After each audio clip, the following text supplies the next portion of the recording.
Hello there. You did this to yourselves. Do not try and blame anyone else.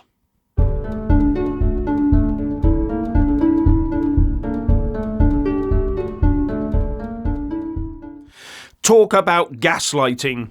We're now being told that it will be the fault of Reform UK if the Tories get wiped out in the next general election. The latest gory polling from YouGov will have Keir Starmer purring and Rishi Sunak panicking. On course to lose 11 cabinet ministers' seats, it says. Tories set for worst electoral result in over 100 years, 1997-style electoral wipeout.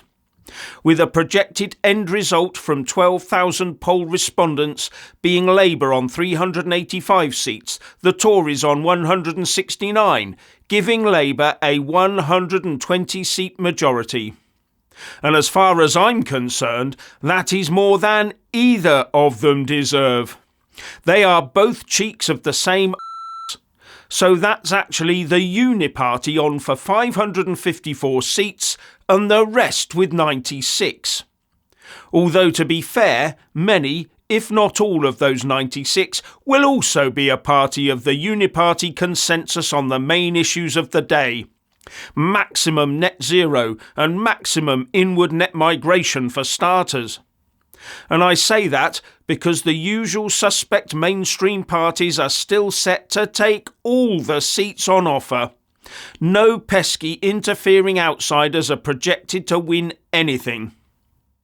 But the Telegraph is running a piece on how Richard Tice's Reform UK will shatter the Tories without winning a seat because it will soak up disaffected Tory votes.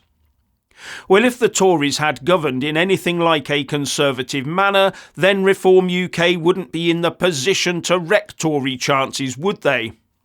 This is all on the Tories themselves. And if disaffected Tory voters don't opt for Reform UK, they are more likely to stay at home and not vote anyway.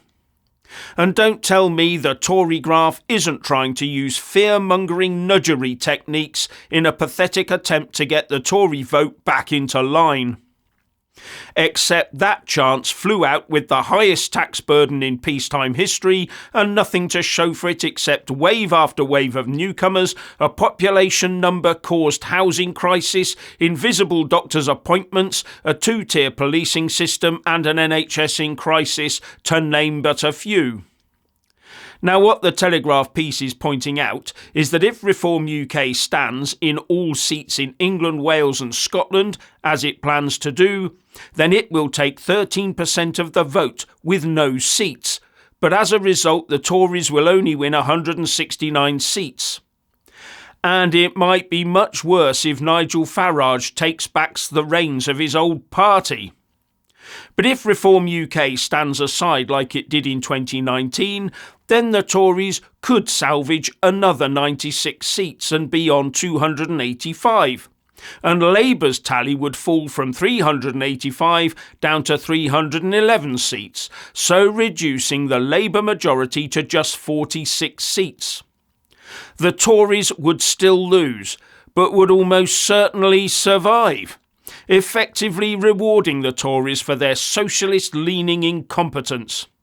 Something they do not deserve. They've let us down on so much that they deserve to be wiped out completely. They've squeezed the life out of the economy with net zero commitments, split Northern Ireland away from the rest of the UK and given it to the EU. Kept us tied to a now activist ECHR intent on wrecking our borders. Stood idly by whilst the Treasury coffers were raided of billions by cronies during the pandemic. Allowed wokeness to continue to permeate into all areas of public and private sectors, including the police and the armed forces. I mean, how long before a female army captain marches into a room of squaddies with her male sergeant and announces to the assembled troops that Sergeant Jones is now going to demonstrate the correct military procedure for chest feeding in the field under combat conditions? followed by a lesson on living with PTSD on the streets when you've been chucked out of the forces and what to do when the ambulance-chasing lawyers turn up because you had to do your job. You can see it coming, can't you? Unless it's already happening. But then there's all this uniparty Westminster contempt for the little people, where those in power and the structure that keeps them there must be protected at all costs. They are more intent on keeping foreign powers and their companies happy, even if hundreds or even thousands of Brits have to be thrown to the wolves.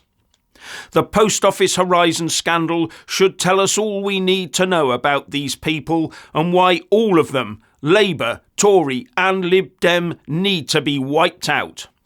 It is a poster child for the almost complete establishment contempt for the citizens and their rights.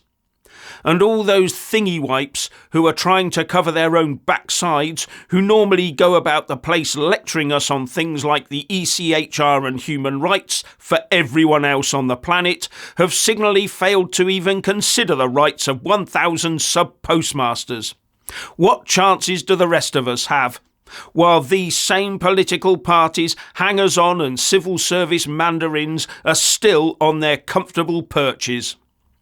That's without talking about the House of Appointed Lords. Now, this is nothing about one political party somehow threatening the survival of another. This is about voters deciding that one party is on its last legs, that it needs to be given the coup de grace. But I say that it's time for the whole Westminster bubble to be torn down and rebuilt, to serve the people, not the bubble itself. But no doubt as the general election approaches, whenever it is, the Tories, their press and their dwindling number of supporters will be out there imploring the centre-right to coalesce around the failed Consocialist Tory party.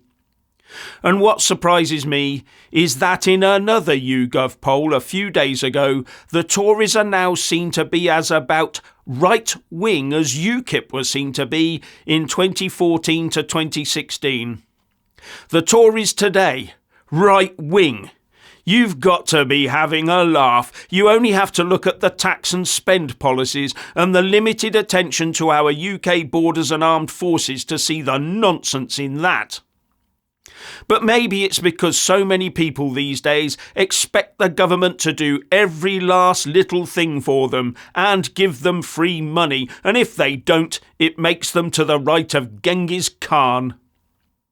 But as a result of this YouGov poll showing the Tories to be 58 points to the right of centre, while Starmer's Labour is shown as 45 points to the left of centre, makes me hope that the YouGov results on a large Labour majority at the next general election are also wrong. Not that I want a Tory win.